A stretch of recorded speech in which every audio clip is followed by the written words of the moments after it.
two British scientists are finally revealing the DNA evidence they say helped solve one of history's biggest crime mysteries, the identity of Jack the Ripper. Jack the Ripper, the mysterious serial killer whose identity has long remained a mystery. That is... until now. 137 years. That's how long Jack the Ripper stayed nameless, until now. DNA extracted from a blood-soaked shawl has finally confirmed his identity. And it's not a royal, not a surgeon, not a mastermind. It's a 23-year-old immigrant hairdresser named Aaron Kosminsky. But here's what's going to disturb you even more than the name. The police knew exactly who he was the entire time. They wrote it down. Then they buried it. The shawl that shouldn't exist. Russell Edwards was sweating. It was 2007, and he was sitting in an auction house watching people bid on Victorian trinkets and forgeries. But Edwards wasn't there for trinkets. He was there for a blood-soaked silk shawl that every serious Ripper researcher had dismissed as worthless junk. Here's the catch. Edwards had spent years studying this case, and something about this shawl kept nagging at him. The story behind it reads like something out of a spy novel. Acting Sergeant Amos Simpson, a cop at the murder scene of Catherine Eddowes, the Ripper's fourth victim, had allegedly pocketed it as a macabre souvenir on the night of September 30th, 1888. It passed through his family for generations, forgotten, dismissed, written off. But Edwards saw what nobody else did. He saw DNA. Think about that for a second. Victorian investigators had fingerprints they couldn't analyze. They had blood they couldn't type. They had evidence everywhere, and absolutely no way to read it. But Edwards was looking at that same evidence with 21st century eyes. His heart was pounding as the bidding started. Everyone else in that room saw a stained piece of fabric. Edwards saw the key to history's greatest unsolved murder case. He won the bid. And that's when his real problems began. The shawl was over 120 years old. It had been handled by God knows how many people, contaminated by dust, time, and Victorian London's filth. The idea that usable genetic material could survive on it? Basically, every scientist Edwards approached told him he was chasing ghosts. But Edwards wasn't interested in what couldn't be done. He was hunting. He took his gamble to Dr. Jari Lohelainen at Liverpool John Moores University, one of the world's leading experts in extracting DNA from ancient degraded samples, the kind of work most scientists consider nearly impossible, the kind of work that requires patience measured in years and precision measured in molecules. And get this, Lohelainen didn't laugh him out of the room. He looked at the shawl, he looked at Edwards, and he said yes. But what the team discovered in that laboratory wasn't just a name. It was a conspiracy that Victorian police buried for over a century. And when you see who helped cover it up, you'll understand why this case was never meant to be solved. The science that broke the case wide open. The team was hunting for something called mitochondrial DNA, mtDNA. And here's where this gets wild, so stay with me. Regular DNA mixes genetic material from both parents. But mitochondrial DNA is different. It exists outside the nucleus of your cells. Here's the deal. You inherit mtDNA exclusively from your mother. She inherited it from her mother, an unbroken chain stretching back thousands of years. This DNA doesn't mix, it doesn't recombine. It passes down virtually unchanged, generation after generation, which means if you can find a living descendant of someone's maternal line, their mtDNA should match, even after 137 years, even if the original sample is degraded beyond what anyone thought possible. The first test was critical, proving the shawl was real. Lohelainen's team tracked down a living descendant of Catherine Eddowes' sister. They extracted genetic material from the bloodstains on the shawl. The results loaded on screen. It matched. The room went quiet. The shawl was authentic. It had been soaked in the victim's blood on that terrible night in 1888. But here's the catch. They found something else mixed with Catherine. Eddowes' blood. Biological traces consistent with semen. The genetic signature of the perpetrator himself. Now, the hunt had a real target. Edwards and the research team had a prime suspect in mind, a name that appeared in the original police files, a name senior investigators had whispered about for over a century. They tracked down a living female line descendant of this suspect's sister. They obtained a sample. They ran the comparison. Lohelainen watched the sequencing software process the data. the match probability calculated, and then positive, a perfect match. After 137 years of fog and theories and obsession, the computer screen displayed a result that changed everything. One name, the name of history's most infamous killer, and nobody was prepared for how ordinary he would turn out to be. The killer hiding in plain sight. Here's where everyone expects a dramatic reveal.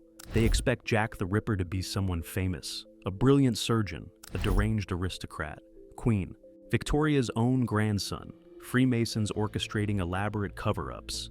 And get this, the truth is more disturbing than any of those theories, not because it's more dramatic, because it's so horrifyingly ordinary. His name was Aaron Kosminsky, a 23-year-old Polish-Jewish immigrant, a hairdresser. He cut hair in the heart of Whitechapel, steps away from every single crime scene. He wasn't a phantom. He wasn't a genius. He wasn't anyone. But here's the deal. The police knew exactly who he was, the whole time. Kosminsky had fled Poland to escape the brutal pogroms targeting Jewish communities. He arrived in London in the early 1880s. By all accounts, he was severely mentally unwell.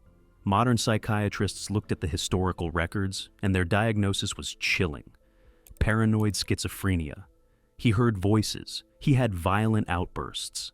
And according to the officers who investigated him, he harbored a profound hatred of women. It's not speculation. This is what the actual investigators believed at the time, and they did nothing. But what they wrote in their private files, the confessions they buried, that's where this case gets truly sinister. The cover-up that protected a killer.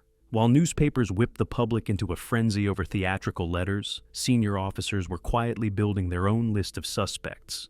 Aaron Kosminsky's name sat at the very top. Chief Constable Melville McNagden wrote an internal memorandum in 1894. And get this, it explicitly named Kosminsky as a primary suspect, described him as having a great hatred of women and strong homicidal tendencies. This wasn't public information, buried in police files, never meant to see daylight. But the smoking gun was hiding in someone else's papers. Chief Inspector Donald Swanson oversaw the entire Ripper case. Every lead, every interview, every piece of evidence. He knew more about these murders than any man alive. Years after retirement, Swanson obtained a copy of his superiors, all memoirs, and in the margins, in his own handwriting, he scribbled a private note that remained hidden for decades. He wrote that the killer was Kosminsky, that Kosminsky had been sent to an asylum, that he had died there. Think about that for a second. The officer in charge of the most infamous murder investigation in British history privately confirmed the killer's identity. He wrote it down, and that confirmation was buried until long after everyone involved was dead. Why would the police let history's most notorious killer remain officially unidentified when they knew? One disturbing theory. What if someone powerful was protecting him? The speed at which this case was buried has never been adequately explained. The files that went missing, the witnesses who were never called. It's not that simple, though. The truth might be even more damning. Victorian law enforcement simply didn't care enough about 5 poor women to pursue justice. The timeline that seals it. Circumstantial evidence is overwhelming. Kosminsky lived within walking distance of all 5 murder locations. He was known to be violent, mentally unstable. He matched witness descriptions of a man seen near the crime scenes. And then there's the timeline. In 1891, Kosminsky's family finally had him committed to Colney Hatch Lunatic Asylum. He would remain institutionalized for the rest of his life, dying in 1919. When did the Jack the Ripper murders stop? 1891.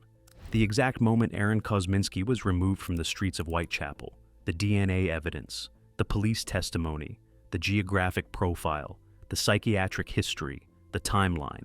Every single thread leads to the same man. But if the police knew, if they had him on their list from the beginning, why didn't they stop him sooner?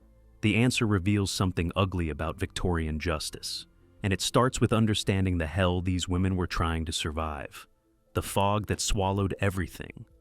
To understand this case, you have to understand Whitechapel in 1888, and that's putting it lightly. Forget everything you think you know about Victorian England, the elegant carriages, refined gentlemen in top hats. That London existed, in the West End, where the wealthy lived in grand houses. The East End was hell, Over 900,000 people crammed into a few square miles of narrow streets, dark alleys, and crumbling tenements. Entire families lived in single rooms. The streets ran with sewage, and the smell, rotting food, coal smoke, raw sewage in open gutters, unwashed bodies packed into rooms without ventilation. The stench of poverty so thick you could taste it. London's famous fog wasn't romantic mist. It was thick yellow poison, thousands of coal fires mixing with damp air until it coated your skin, filled your lungs, burned your eyes. On bad nights, it was so dense you couldn't see your hand in front of your face. Street lamps were useless. The darkness was absolute. You could hear the click of boots on, cobblestones approaching, and you had 3 seconds to decide, run or take the risk. Because running meant losing potential money, and losing money meant sleeping in the streets. The sounds at night were worse than the silence. Distant screams that no one investigated, the skittering of rats, and sometimes nothing. Just fog, just your own breathing, and footsteps behind you that might be nothing, or might be the last thing you ever heard. For a predator, it was perfect. 5 women, 1 monster. Mary Ann Nichols wasn't a statistic. She was 43 years old. She had 5 children she'd lost custody of. On the night she died, she was turned away from a lodging house because she was 4 pence short. 4 pence. The price of her life was less than what we'd pay for a cup of coffee today. She walked back into the fog to earn those pennies. She never came back. Annie Chapman was 47. Elizabeth Stride was 44. Catherine Eddowes was 46. Mary Jane Kelly, the youngest, was about 25. They'd all lost everything to poverty. Whatever it took to survive one more night. They weren't looking for adventure. They were trying to survive. And that desperation made them trust strangers they should have run from. The Ripper didn't need to be clever. He just needed to be local. He needed to know the streets, the alleys, the escape routes. He needed to find women desperate enough to take a chance. And here's the thing that keeps researchers up at night. Some believe Kosminsky wasn't working alone. The precision of certain cuts suggests medical training he didn't have. Was there a second killer? A partner with surgical skills? The DNA points to Kosminsky, but the questions don't stop there. The case is closed, or is it? When Dr. Lau Helanen published his findings in the Journal of Forensic Sciences in 2019, he presented rigorous evidence subjected to peer review and repeated testing. Critics attacked the findings. The shawl changed hands too many times. The samples were degraded. Contamination was possible, but here's what they missed. The methodology was sound, the matches were verified, the historical evidence lined up perfectly with the genetic evidence. No cold case from 1888 will ever be solved with the certainty of a modern crime. What we have is the best answer science can give us, and that answer points to Aaron Kosminsky. The fog that hid Jack the Ripper has finally lifted, but the questions it leaves behind cut deeper than any blade. How many monsters throughout history have walked in plain sight, protected by the limits of their time? Aaron Kosminsky closed 1 chapter, but think about what's still out there. What other secrets are buried in evidence lockers and forgotten archives, waiting for the right technology to bring them into the light?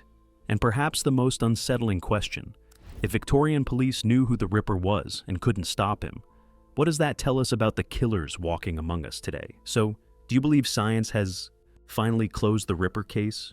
Or is Kosminsky just another scapegoat protecting someone more powerful? Drop your theory in the comments. And if you want more cases where modern science cracks history's darkest secrets, smash that like button and subscribe, because we're just getting started.